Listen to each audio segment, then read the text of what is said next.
আসসালামু আলাইকুম ভাইরা, আমি সকালবেলায় চলে এসেছি পেঁপে খেতে। আপনারা দেখতে পাচ্ছেন আমার বাগানের অবস্থা, প্রত্যেক গাছে ফুল এসেছে। আপনাদের আমি তা ভিডিওতে দেখাবো। যেখানে দুটি করে মেয়ে গাছ সেখানে আমি কেটে ফেলে একটি করে মেয়ে গাছ রাখবো, কারণ একটি করে মেয়ে গাছ রাখলে সেখানে ফলন বেশি দিবে। এবং যেখানে পুরুষ গাছের সংখ্যা ছিল সেগুলো আমি কেটে দিয়েছি। আজকে আবার কাটার ডেট, আজকে আমি কাটছি। দেখেন এই জায়গা ছিল দুটি মেয়ে গাছ, একটি আমি কেটে দিলাম। দেখেন একটি কেটে দিলাম, এটিও মেয়ে গাছ ছিল। মেয়ে গাছের ফুল দেখলেই আপনারা বুঝতে পারবেন। এই যে এগুলো হলো মেয়ে গাছের ফুল, এগুলো আপনারা দেখলেই বুঝতে পারবেন এগুলো মেয়ে গাছের ফুল। আর পুরুষ গাছের ফুল দেখলেও বুঝতে পারবেন। দেখেন এগুলো হলো পুরুষ গাছের ফুল, এগুলো যা থাকবে সেগুলো কেটে দিতে হবে। আর মেয়ে গাছের ফুল যেগুলো এগুলো রেখে দিতে হবে। দেখেন মেয়ে গাছের ফুল।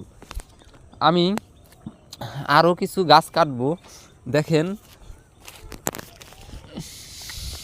এই জায়গায় তিনটি মেয়ে গাছ তো আমার রাখা সম্ভব না। এখন খারাপ লাগলেও কিছু করার নেই, গাছ কাটতেই হবে। দেখেন আল্লাহ তাআলার কি নিয়ামত, এখানে তিনটি গাছই মেয়ে গাছ ছিল। এখন আমার কিছুই করার নেই।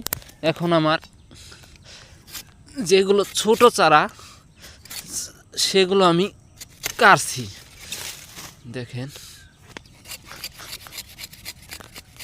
যেহেতু এটি শাহিজাত বলে এগুলোকে একখানে তিনটি চারটি করে বোনা হয়। দেখেন এই জায়গায় আমি একটি রেখে দিলাম। আমার বাগানের অবস্থা দেখেন, এই হলো আমার পেঁপে বাগান। আমি এভাবে কাটছি, ভিডিওটা আর বড় না করলাম। আপনারাও ঠিক এভাবেই করবেন। শাহিজাত জাতটির নাম মনে রাখবেন, শাহিজাত। দেখেন কত ছোট ছোট গাছে ফুল এসেছে, এগুলোই পেঁপে এসে যাবে 15 দিনে। দেখেন দেখেন প্রত্যেকটি গাছে ফুল এসে পড়েছে। ভিডিও আর বড় না করলাম, আপনারা আজ এ পর্যন্তই সমাপ্ত।